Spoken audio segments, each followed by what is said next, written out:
The Washington Metro is a railway of the future, but already operating today thanks to microelectronics. The entire system is run by computers. It's not perfect, of course.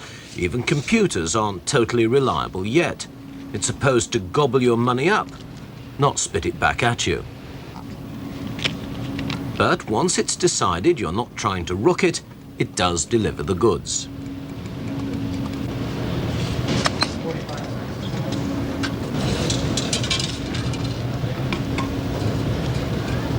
Here, there are no queues for tickets, no clerks to issue them or inspectors to punch them. In fact, you don't see many railway men or women about at all.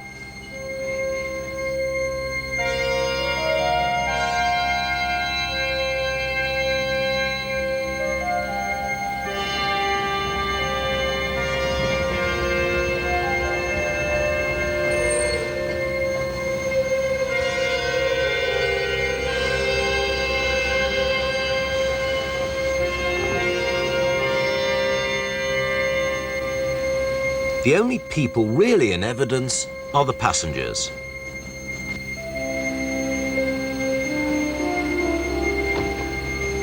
The system is clean, modern and efficient.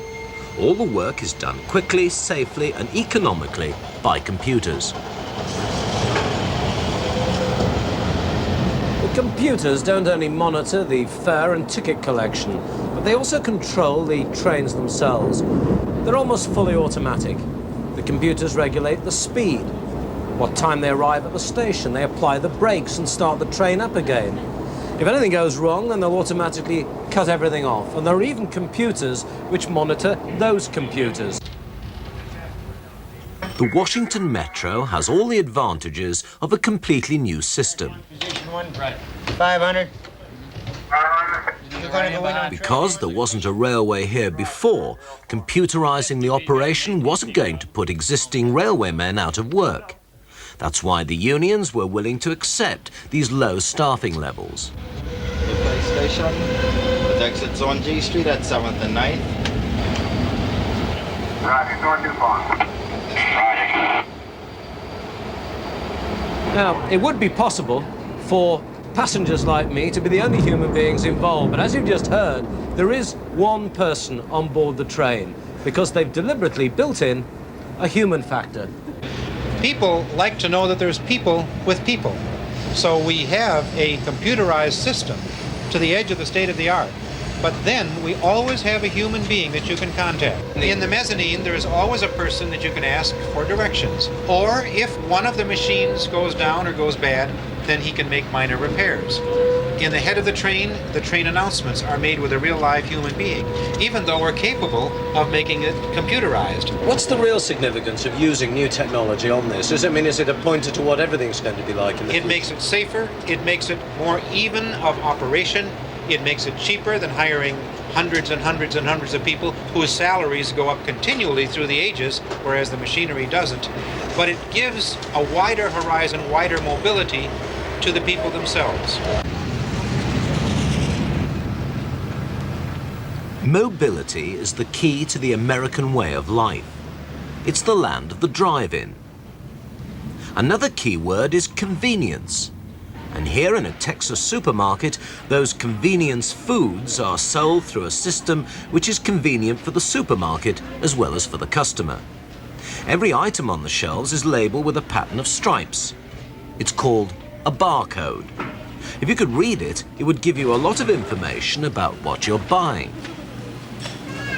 At the checkout, there's a machine which can read the barcode. The pattern of stripes is scanned by a laser. From it, a computer identifies the item and the price and prints out a detailed receipt.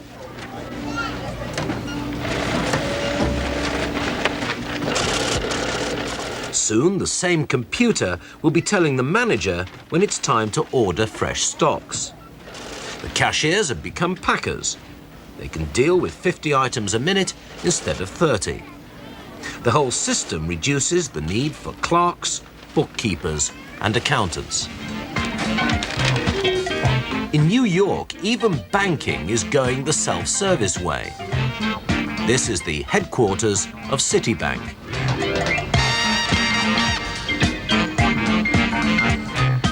It's one of the most modern banks in the world. At Citibank, you don't queue up at the cashier's desk. Paying in, taking money out, it's all automatic. In this field at least, these customers don't seem to miss the social contact with other people.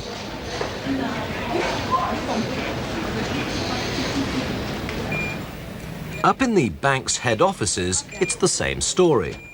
Computers are standard equipment.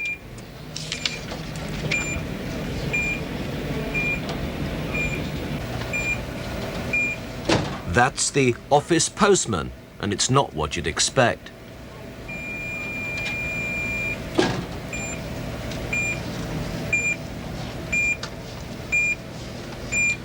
Once, of course, a human being used to walk around these offices delivering and collecting the mail. And now they've got Beeper, the electronically controlled robot mailman. And he does the journey in about 20 minutes, all on his own. But the irony is that elsewhere in this building, they already have electronically controlled offices. So the mail and the written word are fast becoming obsolete, and that could well put Beeper out of business.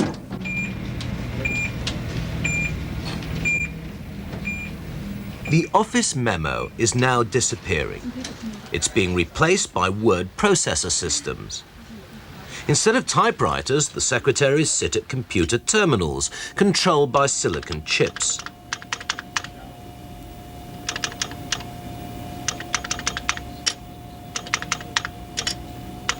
They call them workstations, and they could soon be commonplace in any office anywhere.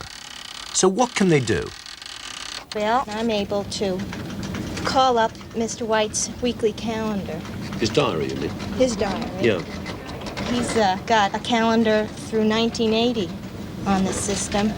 And if they ask me to book a meeting in 1985, I can do it. He's going to be a busy man, isn't he? Very busy. What else does he do? Well, I can type for him. On that? Yes. And store it away. And put it in his inbox electronically. And he can look at it inside his office. If he wants to make his changes, if I can trust him to type it in, he can store it away and I can just look at it again. And What about mail? I mean, how does it work as far as letters and posting is concerned? I can draft the memo, have Bob's okay on it, and immediately mail it to California. They'll receive it in about 2 minutes over the telephone lines. So that's a lot quicker than letters, let's face it. Yes, and we'll get an immediate response because they can mail it back 2 minutes later if they're ready and prepared. So you've learned to depend upon this? Depend upon it. I wouldn't know what to do without it. I very rarely sharpen my pencils. Overall, there probably ends up having to be less people. But I think you end up with fewer jobs, with greater job satisfaction for the people that are there. It improves the job significantly for the staffs.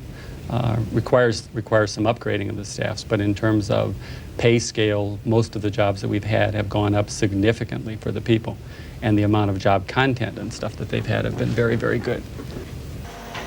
Soon, magnetic disk or tape memories may be replaced by new methods of storing information with even greater capacities.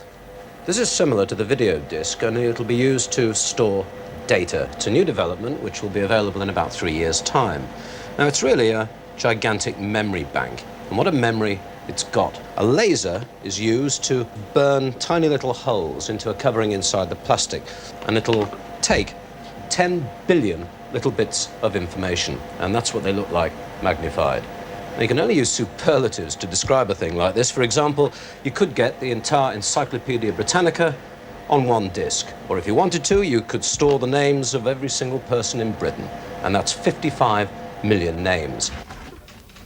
One disk like that could store all the data held in these filing cabinets. In industries where work means pushing information around, like banking and insurance, the consequences could be dramatic, halving a workforce in an office like this because these people are replaced by a chip.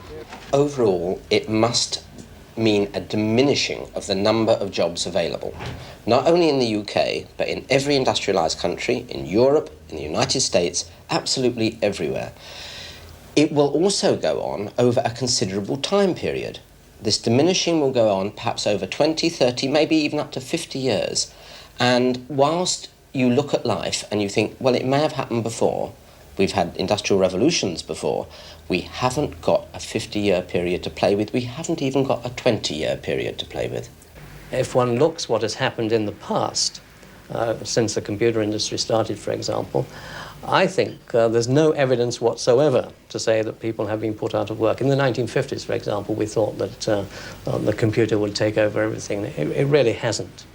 And in fact, the number of jobs in Europe, for example, associated with the data processing, and I would guess will be something like 1 million now, where there was 0 25 years ago. Your view is exactly the opposite to that held by a lot of trade union leaders who say that there's going to be widespread unemployment, that prospects of, say, 5 million unemployed in this country are not unrealistic. I think it's just rubbish. I think, frankly, no one knows what's going to happen. The CBI, a couple of years ago, did a study which said that if we got just 1% more of world trade, of manufacturing industry, then we would get 400,000 jobs in this country. I think we could probably produce our present output of goods and services with something like 20% of our current labour force. But that means that we may have to face the possibility of up to 80% unemployment in normal manufacturing industries among people for whom we have no further jobs. I don't think that will happen. In my opinion, if we embrace the new technology and use it, it will create many new jobs. It will create a very significant shift of jobs, and new products and new industries can be built to replace the old ones. The technological change is happening so fast. Will ordinary people be able to change their ideas quickly enough to keep up? At Texas Instruments in America, it takes 20 seconds to beam a message by satellite to any part of the company anywhere in the world. Compared with that, transferring information on paper seems positively medieval. Electronic mail is bound to spread to other international firms. Eventually, our own personal letters could be electronic too. The need for postmen and sorters would be a fraction of what it is now. And the threat of unemployment for these men isn't the only worry. With bigger data banks, more and more international hookups, information passing from one computer to another computer, how will we decide who manipulates the networks?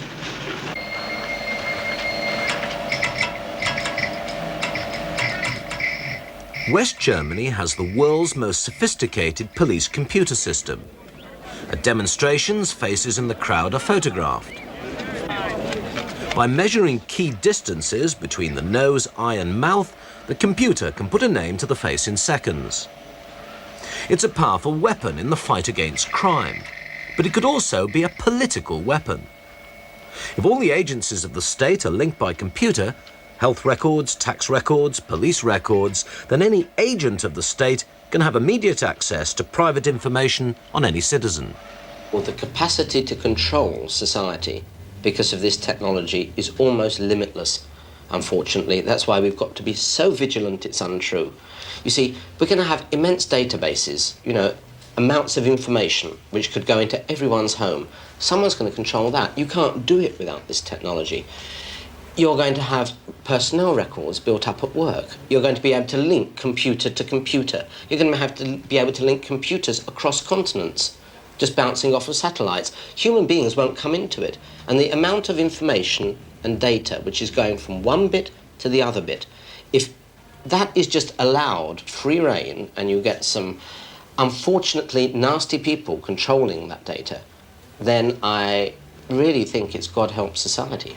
You will have new data information available through your television set with Prestel and CFAX and View Data and so on. So increasingly people will be able to call up instantly vast amounts of information, and in my opinion only the experts are going to be able to cope with this. So it does present a real understanding credibility problem. What we're doing, in fact, then, is the danger of creating two sorts of society. Those who know and have the power of that knowledge, and those who don't know. Indeed. And the vast bulk of us would apply. And if I had to say what is the most important thing this nation has got to do, it has got to improve its education the whole population. So increasingly people are helped to understand this sort of thing, and increasingly people can be retrained for a new and different career. So in the whole field of handling education and flow of information, that is our single biggest problem area.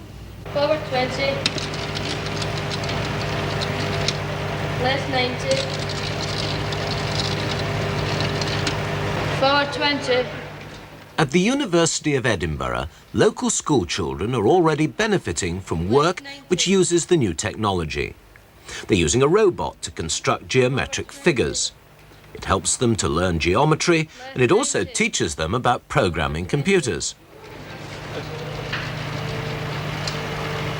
There aren't many examples like this in Britain, and yet it's vital that future generations should be trained to cope with the new technology.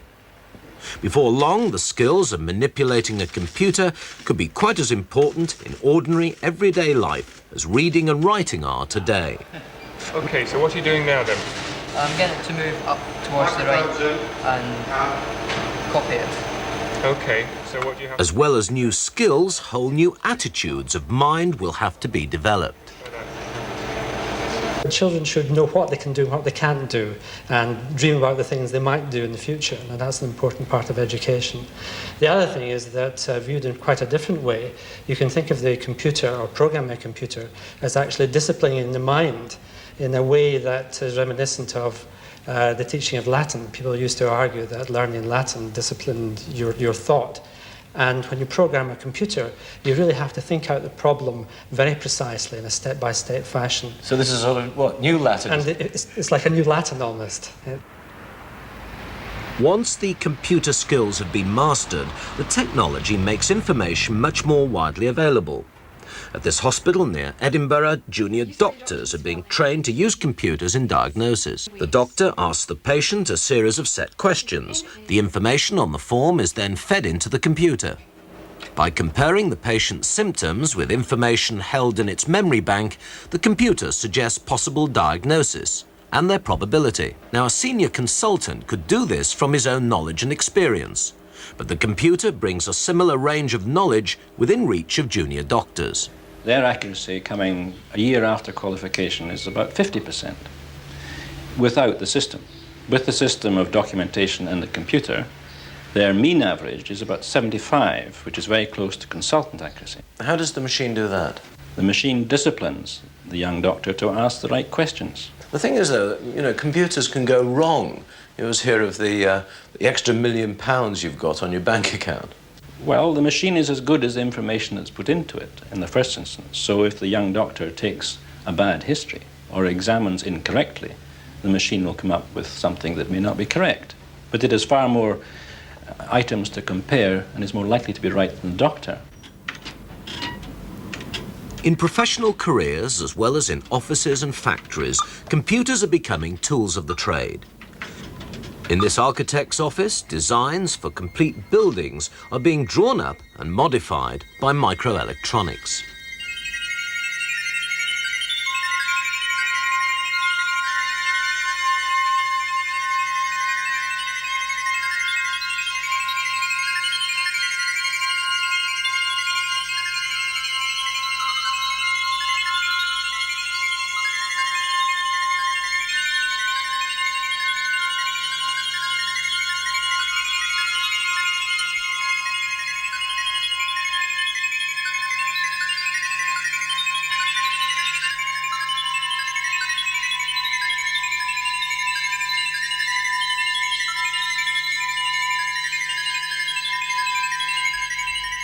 But as the technology multiplies and the skills change, will some of our old manpower be left behind?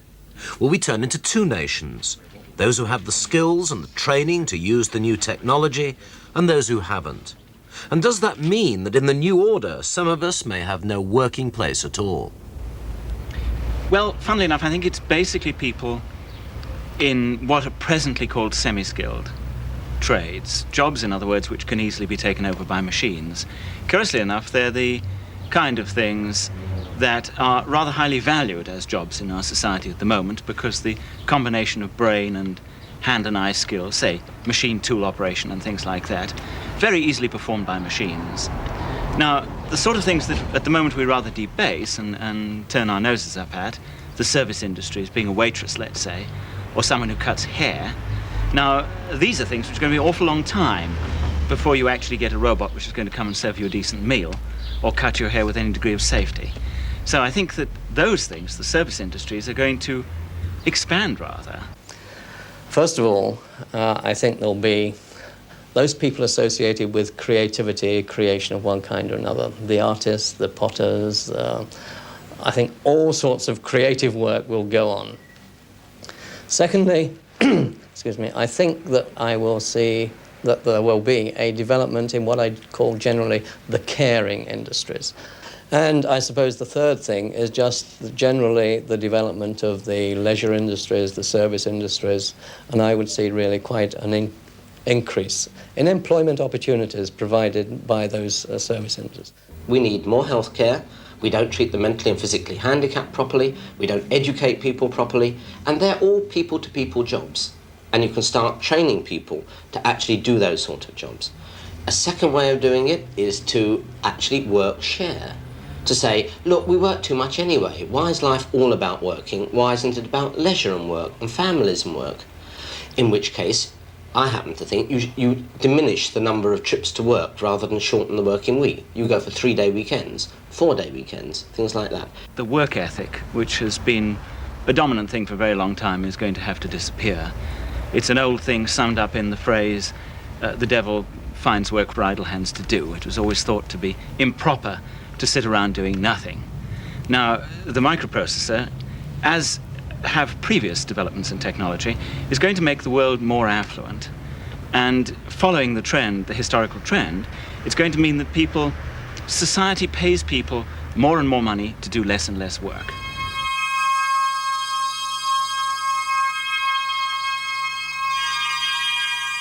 The problem on the whole is an economic problem, because the whole question of the allocation of employment, who's at work and who isn't at work, means that if we have tension there, it means that some people have, some people will have not. They will have differential access in the sense they can buy more goods and services if they're at work.